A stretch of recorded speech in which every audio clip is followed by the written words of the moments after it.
Atoms are divisible और ये बात प्रूफ भी हो चुकी है. And atoms are made up of 3 subatomic particles, which are electron, proton, and neutron. Proton and neutron resides in the nucleus of the atom, and electron revolve around the nucleus of the atom. We all know that very well. और यहाँ तक तो चीज़ें भी clear है. But question यहाँ पर ये राइज होती है स्टूडेंट, क्या एटम के पास सिर्फ एक ही इलेक्ट्रॉन है? ऐसा नहीं है. सिर्फ हाइड्रोजन एक ऐसा एटम है जिनके पास सिर्फ एक इलेक्ट्रॉन प्रेजेंट होते हैं. Okay, apart from hydrogen there are lots of element, there are lots of atom जिनके पास बहुत सारे इलेक्ट्रॉन प्रेजेंट होते हैं. ओके, अब इतने सारे इलेक्ट्रॉन का अरेंजमेंट एटम में कैसे होता है, we will get to know this point in today's session. So just stay tuned to the channel. See, arrangement of electron in the different shell of an atom is termed as electronic configuration. Yes, atom के अंदर electron का किस वे में arrangement होता है atom के different shell में, उसे हम कहते हैं electronic configuration. See, this is the nucleus. Nucleus atom के सेंटर में होता है. We all know that. Nucleus के अंदर प्रोटॉन एंड न्यूट्रॉन प्रेजेंट होते हैं. We all know that very well. And ये जो आप शेल देख रहे हो न्यूक्लियस के अराउंड बहुत सारे शेल होते हैं. ठीक है, इसे हम शेल कहते हैं. जैसे आपने देख रखा है सोलर सिस्टम में सन को आप अज्यूम करो न्यूक्लियस. ओके, एंड इस ऑर्बिट को, जिस ऑर्बिट पे प्लैनेट रिवॉल्व करते हैं, उस ऑर्बिट को हम कहते हैं शेल. आप शेल भी कह सकते हो, आप ऑर्बिट भी कह सकते हो. ओके, तो इलेक्ट्रॉन मेरे लाल इसी शेल, इसी ऑर्बिट में रिवॉल्व करेंगे. बट इनका भी एक अपना पैटर्न है. ऐसा तो नहीं है इस शेल में 4 इलेक्ट्रॉन रिवॉल्व करेंगे, इस शेल में 10 इलेक्ट्रॉन रिवॉल्व करेंगे, इस शेल में 20 इलेक्ट्रॉन रिवॉल्व करेंगे. ना ना ना, नो नो नो, ऐसा नहीं है. इनकी भी एक अपनी टर्म्स एंड कंडीशन है. उसी टर्म्स एंड कंडीशन को इस सेशन में जानेंगे. So the first terms and conditions are student, सबसे पहले हमें ये पता करना होगा कि एटम में कितने इलेक्ट्रॉन प्रेजेंट हैं. वाई? बिकॉज हमें एटम के अंदर इलेक्ट्रॉन को अरेंज करना है ना. तो उस पर्टिकुलर एटम में कितने टोटल नंबर ऑफ इलेक्ट्रॉन है, सबसे पहले ये जानने की हम कोशिश करेंगे. और ये हम कैसे जानेंगे? With the help of atomic number of that particular atom. Correct. Atom किसी भी पर्टिकुलर एटम के एटॉमिक नंबर डिसाइड करेगा उस पर्टिकुलर एटम का number of electron. Why? Because we all have studied earlier कि किसी भी न्यूट्रल एटम में जितने एटॉमिक नंबर होते हैं, मतलब एटॉमिक नंबर हम कहते हैं नंबर ऑफ प्रोटॉन्स को. करेक्ट. तो जितने नंबर ऑफ प्रोटॉन्स होते हैं उतने नंबर ऑफ इलेक्ट्रॉन होते हैं किसी भी न्यूट्रल एटम में. न्यूट्रल एटम में जब कहती हूँ इट मीन्स कि एटम अभी किसी के साथ रिएक्ट नहीं कर रहा है, वो चुपचाप से एक कॉर्नर पर बैठा है, कोई हरकत नहीं कर रहा है. ओके, हरकत का मतलब कि इलेक्ट्रॉन तो रिवॉल्व करेंगे बट किसी दूसरे एटम के साथ वो एक्टिविटी नहीं करेंगे. ओके, तो चलो भाई साहब, एटॉमिक नंबर से मतलब नंबर ऑफ प्रोटॉन से हमने ये पता कर लिया कि एटम के पास कितने नंबर ऑफ इलेक्ट्रॉन प्रेजेंट है. Okay, first terms and condition हमारा क्लियर हो गया. सी, इलेक्ट्रॉनिक कॉन्फ़िगरेशन में स्टूडेंट कुछ टर्म्स हैं, कुछ मतलब है, वो मतलब पहले आप क्लियर कर ले. See, energy level of the electrons are denoted by number 1 2 3 4 5, whereas shells are represented by letters K, L, M, N, O and P. Okay, see, this is the nucleus. Okay, this is the nucleus. I'm writing it with capital N. Hope you will understand. Okay, तो इस nucleus के around बहुत सारे shell होते हैं. और जब मैं कहती हूँ shell, it means I am talking about the letter. Which letter? K, L, M, N, O and P. Okay, ठीक है. तो इस शेल की, जैसे मैंने कह दिया शेल, आप फट से समझ जाना, I am talking about the alphabetical letter. Which letter? K, L, M, N. And when I am talking about the energy level of the electron, it means I am talking about the number which is 1 2 3 4 5. Okay, तो simple भाषा में अगर मैं ये बताऊँ तो इसका मतलब ये होता है स्टूडेंट कि न्यूक्लियस के अराउंड बहुत सारे ऑर्बिट होते हैं. ठीक है, और इस ऑर्बिट को हम कहते हैं शेल. और इस शेल को हम लेटर से अगर डिनोट करते हैं तो वो होते हैं, फर्स्ट शेल को हम कहेंगे K, सेकेंड शेल को हम कहेंगे L, थर्ड शेल को हम कहेंगे M, फोर्थ शेल को हम कहेंगे N. So look here, 1 2 3 4 5 which is K, L, M, N, O, 6 which is P, okay and so on. ठीक है, तो फर्स्ट शेल मतलब K शेल, सेकंड शेल मतलब L शेल, थर्ड शेल मतलब M shell, fourth shell मतलब N shell, fifth shell मतलब O shell, six shell मतलब P shell. मतलब फर्स्ट ऑर्बिट में K शेल है, second orbit L shell, third orbit M shell and so on. Okay, और एक बात और, शेल को हम काउंट करते हैं फ्रॉम सेंटर आउटवर्ड. ओके, ये न्यूक्लियस है, न्यूक्लियस के सबसे करीब जो ऑर्बिट है उसे पहले हम काउंट करते हैं. As you can see here in the picture, मैंने ऐसा तो नहीं काउंट किया, मैंने यहाँ पर 1 लिखा, यहाँ पर 2 लिखा, यहाँ 3, यहाँ 4, ऐसा तो नहीं किया.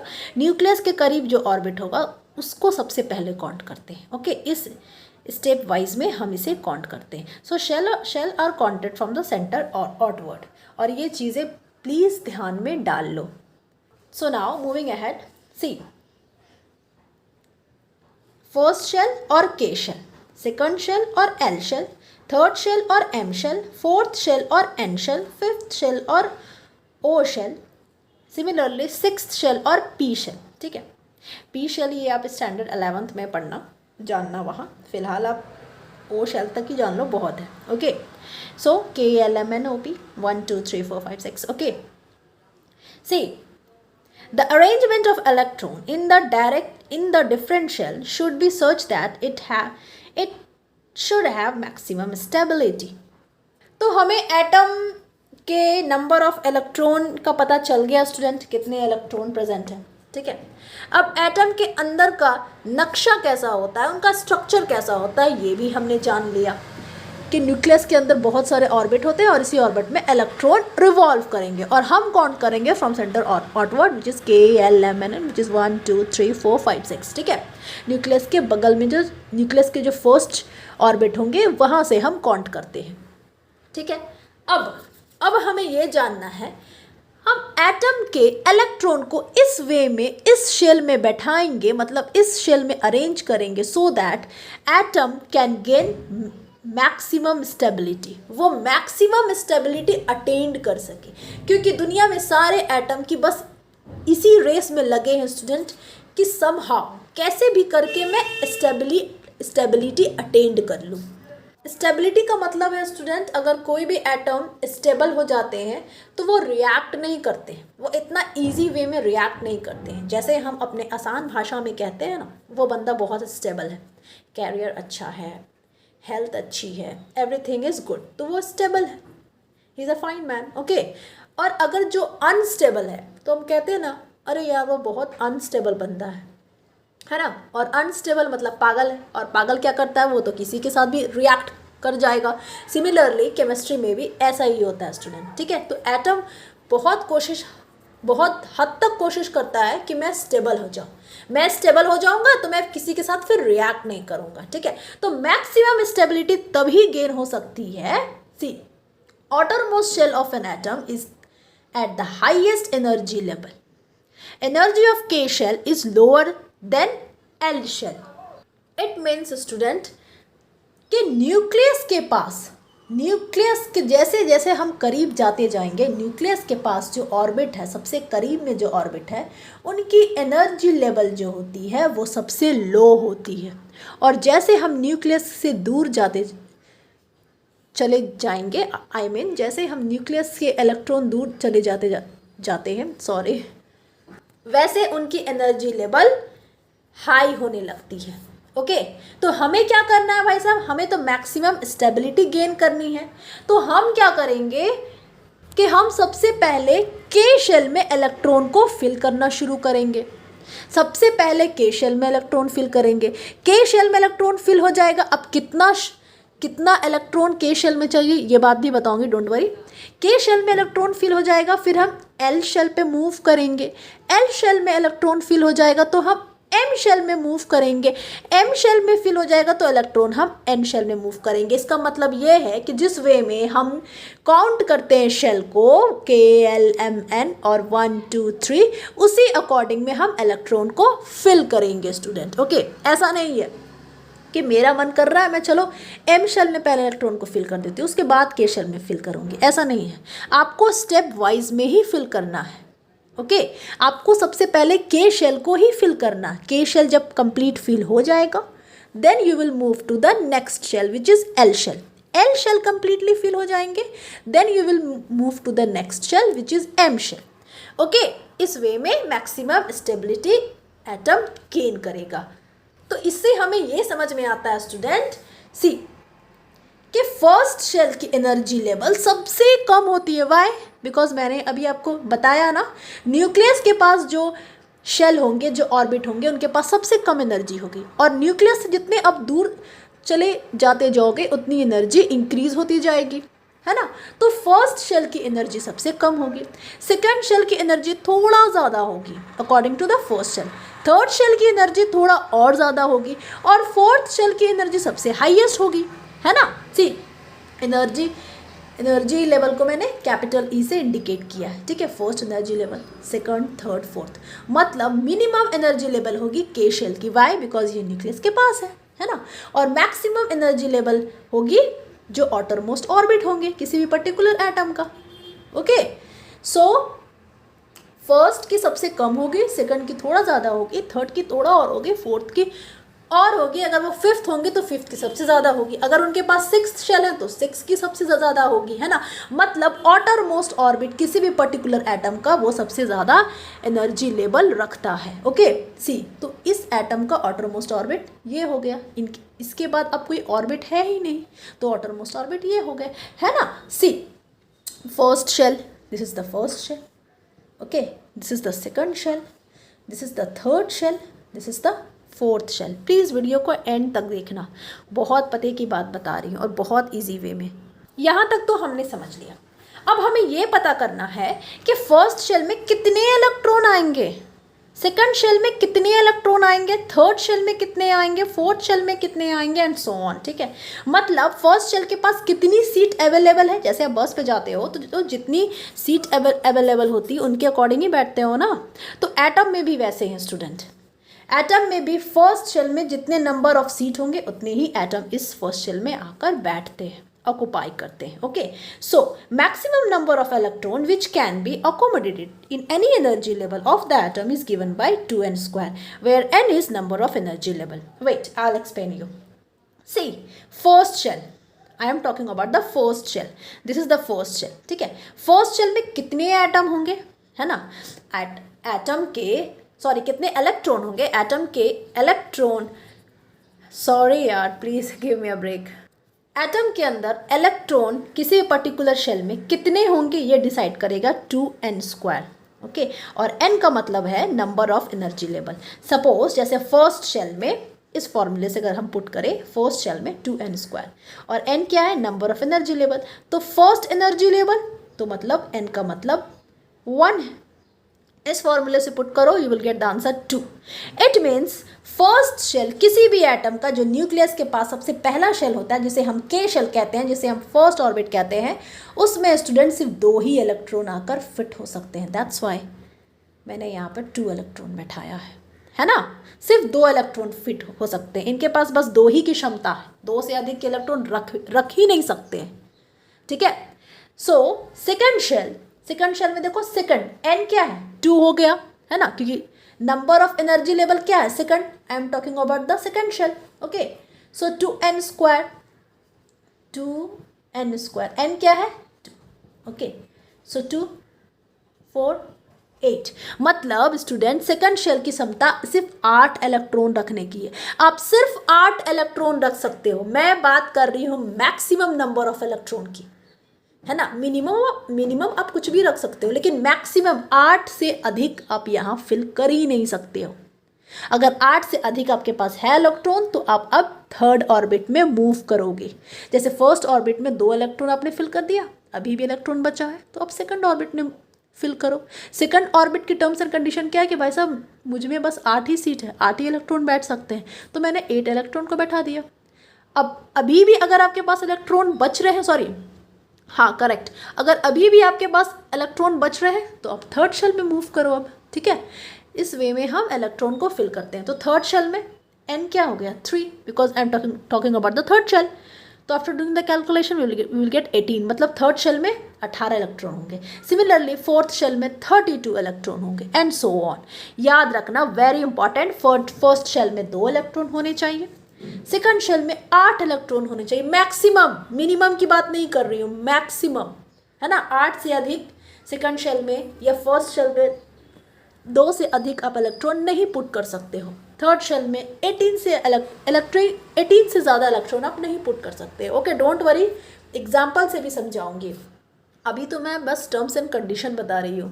Now, third terms and condition. See, the maximum number of electron that can be accommodated in the outermost orbit is 8, even if it has the capacity to accommodate more electrons. See, किसी भी particular atom के number of electron को हम atom के अंदर arrange करते हैं, ठीक है।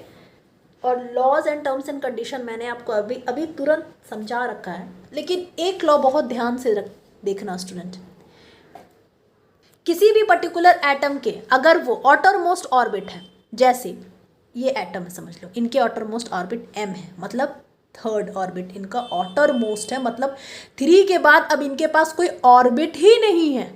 सबसे बाहरी ऑर्बिट ये है ना, m शेल है ना, थर्ड ऑर्बिट है ना, इनके बाद तो कोई मैंने ऑर्बिट नहीं ड्रॉ की है ना। तो ऑटरमोस्ट ऑर्बिट अगर ये m बन गया या ऑटरमोस्ट ऑर्बिट अगर l हो गया, तो ये ऑटरमोस्ट ऑर्बिट अगर n हो गया, o हो गया, p हो गया, कुछ भी हो गया, ऑटरमोस्ट ऑर्बिट अगर ये हो गए तो आप मैक्सिमम सिर्फ 8 इलेक्ट्रॉन ही फिल कर सकते हैं इसमें, है ना। कोई फर्क नहीं पड़ता है कि इनकी क्षमता क्या है, कितनी फिल करने की है। जैसे m क्या है, थर्ड शेल है ना, और थर्ड शेल की क्षमता कितने इलेक्ट्रॉन फिल करने की होती है 18 इलेक्ट्रॉन, मतलब आप मैक्सिमम 18 इलेक्ट्रॉन यहाँ पर आप फिल कर सकते हो। लेकिन जैसे ही ये आपका ऑटरमोस्ट ऑर्बिट बन गया तो आप सिर्फ 8 ही इलेक्ट्रॉन फिल कर सकते हो। क्यों बताऊंगी, डोंट वरी। जैसे सपोज कर लो ये L है, ठीक है, L की क्षमता क्या है, L सेकेंड ऑर्बिट है, सेकेंड ऑर्बिट की क्षमता क्या है 8 इलेक्ट्रॉन की, है ना। तो सेकंड ऑर्बिट में आप 8 ही इलेक्ट्रॉन फिल कर सकते हो, ठीक है। और ये सेकंड ऑर्बिट ऑटरमोस्ट ऑर्बिट भी बन गया, मतलब L के बाद अब कोई ऑर्बिट है ही नहीं, M है ही नहीं, अब भूल जाओ, ऑर्बिट है ही नहीं, तो भी आप इसमें 8 ही इलेक्ट्रॉन फिल कर सकते हो, ठीक है।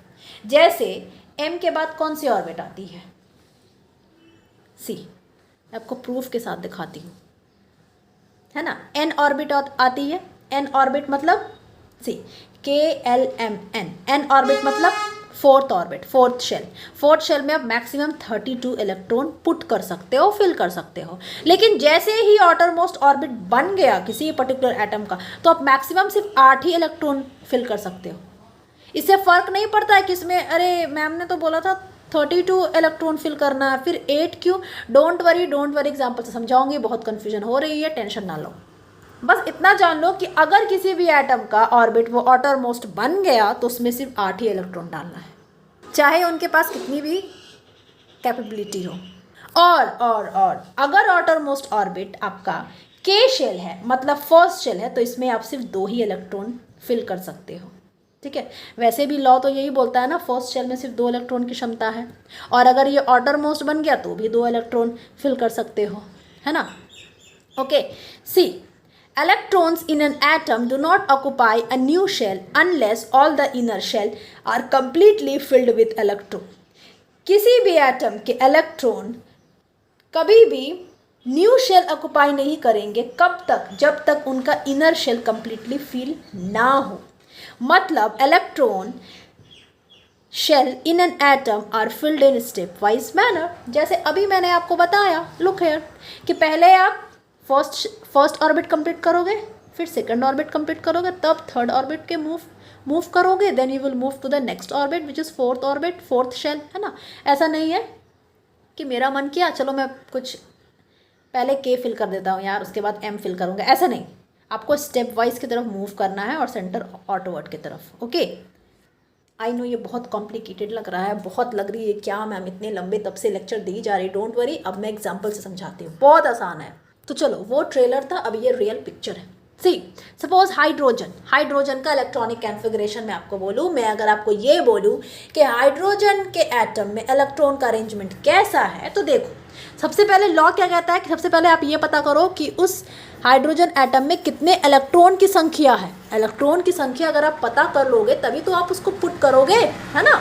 तो सी इलेक्ट्रॉन की संख्या कौन बताएगा हमें? नंबर ऑफ प्रोटॉन, क्योंकि number of proton is equal to number of neutron in any particular neutral atom and number of proton is equal to atomic number. तो जितना एटॉमिक नंबर होगा उतना नंबर ऑफ इलेक्ट्रॉन होगा, in short way, है ना।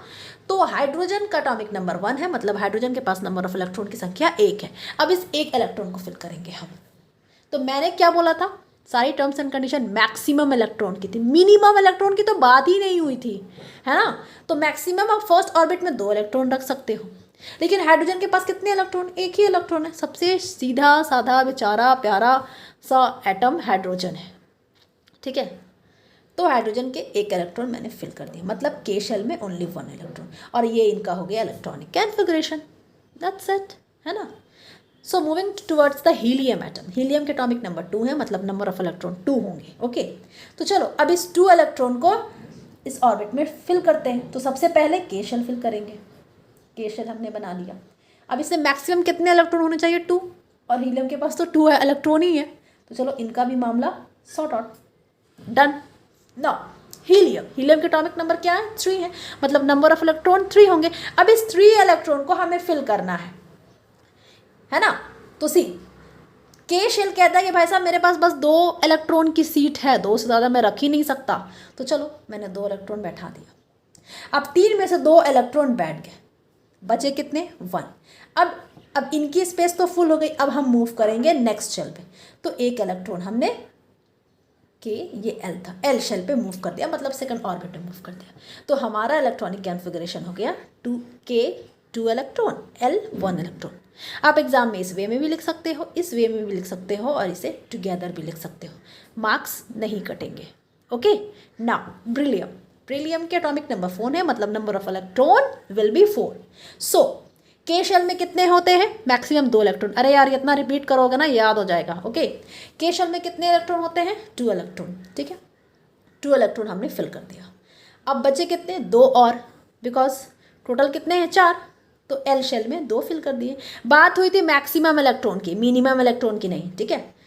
तो हमने 2 fill कर दिए, तो हमारा इलेक्ट्रॉनिक कॉन्फ़िगरेशन हो गया K2L2। ओके, और इसी वे में ब्रिलियम एटम के अंदर इलेक्ट्रॉन का अरेंजमेंट इसी वे में है। चलो बोरोन की बात करते हैं। सिमिलरली सारे में ऐसे ही होगा स्टूडेंट। बोरोन में देखो एटॉमिक नंबर 5 है, मतलब इलेक्ट्रॉन 5 होंगे। तो के शेल में, फर्स्ट शेल में 2 इलेक्ट्रॉन फिल कर दिए, सेकंड शेल में 3 होंगे, क्योंकि 3 + 2 = 5, 5 हो गए। ये इलेक्ट्रॉनिक कॉन्फ़िगरेशन हो गया। नाउ कार्बन एटॉमिक नंबर 6, तो के शेल में 2, ओके, एल शेल में 4 हो गए। सिमिलरली चलो अब सोडियम की बात करते हैं। सोडियम के एटॉमिक नंबर होते हैं 11, ठीक है। तो इस 11 इलेक्ट्रॉन को इस ऑर्बिट में फिल करना है। तो फर्स्ट ऑर्बिट में 2 इलेक्ट्रॉन जाएंगे, 2 इलेक्ट्रॉन फिल कर दिए। 11 में से 2 को आप सब्सट्रैक्ट कर दो, यू विल गेट 9। ओके, अब इस 9 इलेक्ट्रॉन को फिल करना है। तो सेकेंड ऑर्बिट की क्षमता क्या होती है? 8 इलेक्ट्रॉन, इनके पास 8 ही सीट है, तो चलो 8 इलेक्ट्रॉन हमने फिल कर दिए, ठीक है। अब बचा कितना इलेक्ट्रॉन? 8 + 2 10, होना कितना चाहिए था? 11। तो एक इलेक्ट्रॉन अब हम नेक्स्ट ऑर्बिट की तरफ मूव करेंगे, एक इलेक्ट्रॉन हमने रख दी, हो गया K2L8Mn। This is the electronic configuration of sodium, है ना। बहुत इजी वे में आप इस वे में इलेक्ट्रॉनिक कॉन्फ़िगरेशन सॉल्व कर सकते हो। अब हम अपने नेक्स्ट सेशन में सीखेंगे स्टूडेंट वैलेंस इलेक्ट्रॉन किसे कहते हैं। इलेक्ट्रॉन की अरेंजमेंट तो हमने समझ ली, अब वैलेंस इलेक्ट्रॉन किसे कहते हैं, और वैलेंस इलेक्ट्रॉन ही डिसाइड करेगा किसी भी पर्टिकुलर एटम की वैलेंसी क्या होती है। Till then stay tuned to the channel. Thank you for watching. God bless you all.